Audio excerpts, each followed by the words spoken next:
Mike Briggs is our marketing analyst this week. The tail end of 2013 and beginning of 2014 have been good to live cattle sellers, with the February contract reaching a new high over $137 per hundredweight. The April contract top is around that level, and many outlets were reporting cash prices at the $137 mark last week as well. Dress steers sold for more than $217 per hundredweight. We talked with Mike on a somewhat miserable Wednesday morning and started by asking if he was able to take advantage of the new highs. Yeah, I got a little bit of that. We sold maybe an hour early, didn't get the absolute high, but got 217. That's good. You can take that any day of the week. And does that continue? I think it does for a little while.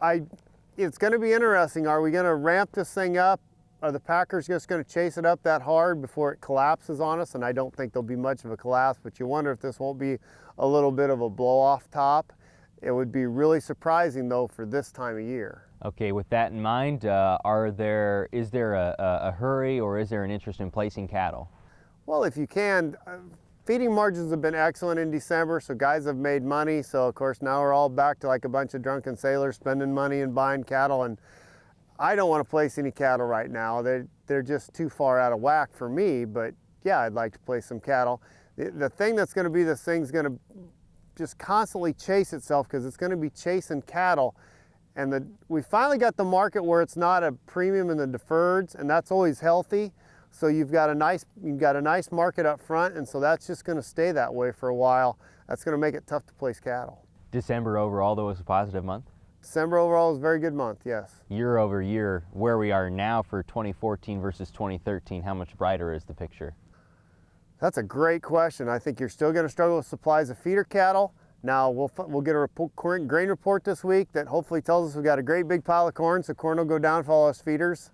That's going to be interesting to see. You know, this year there's going to be a lot of emphasis put on the corn crop again, really, believe it or not. You had one good corn crop, but one good corn crop doesn't make it. If we get into a struggle, you're going to see corn go right back up. Conversely, if we have two good crops, we're going to be able to put gain on cheap. That's going to spell great things for the feeder cattle market, and that's going to give feeding margins an opportunity. But it's going to be really interesting, and I know I keep saying this, it's going to be interesting to see what people are willing to pay for this stuff, because supplies are going to be tight, especially when we get into grilling season. Now that's when you start getting into calves, but placements this fall weren't that great. I don't know how many calves are going to be there.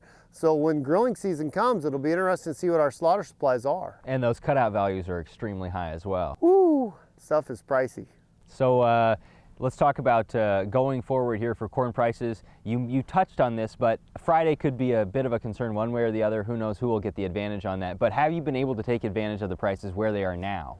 You know, we just kind of buy hand to mouth because the basis is still so strong. The ethanol plants around here are really cranking away. The Chinese are buying a lot of distillers grain, so that makes it profitable for them to run. So they're going to keep pressuring on the basis, because farmers aren't wanting to sell at this price.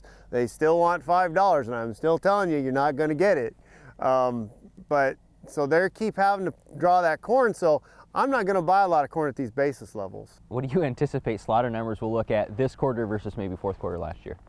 Oh, I think slaughter numbers are going to go down. You're going to be slaughtering somewhere 7, 8, 10,000 less a week, I think, for a while till we get towards calves. But like I said earlier, I don't know how many calves there really are. Today's not a pleasant day for us, obviously, but how have the cattle made it through this winter? We've had an excellent winter here. Up until today, the yards have been completely clean and completely dry. The cattle are nice and fluffy and dry, and they can tolerate a lot. Performance has been excellent.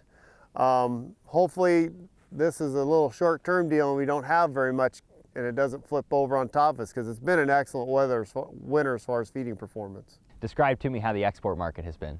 Exports have been interesting. They haven't been very good, but the last couple of weeks you've seen exports actually exceed last year. We're behind year over year, but you've started to see a little pickup in that, and that's going to be interesting too. Now, just because it's exports, those people are price sensitive too, so that's going to be interesting going forward, how much they're willing to drive this thing. But you're back down to where exports only are 9 or 10% of the box beef. You know, it's a lot of fun when they get up there in that 15, 17 range, but we aren't never able to hold that. Is there more consumer confidence here, do you feel like, in this country than there was maybe 3 months ago? I don't think so, and I think that's part of the concern with demand going forward. You know, I know the stock market's been great, Yeah. but the guy on the street, other than his 401k, that he doesn't care about that. That's helped the 1%ers. You still see really high unemployment. You have not seen any wage growth, and that's an issue, and that's going to continue to be an issue till Washington does something a little more dramatic than what they've been doing.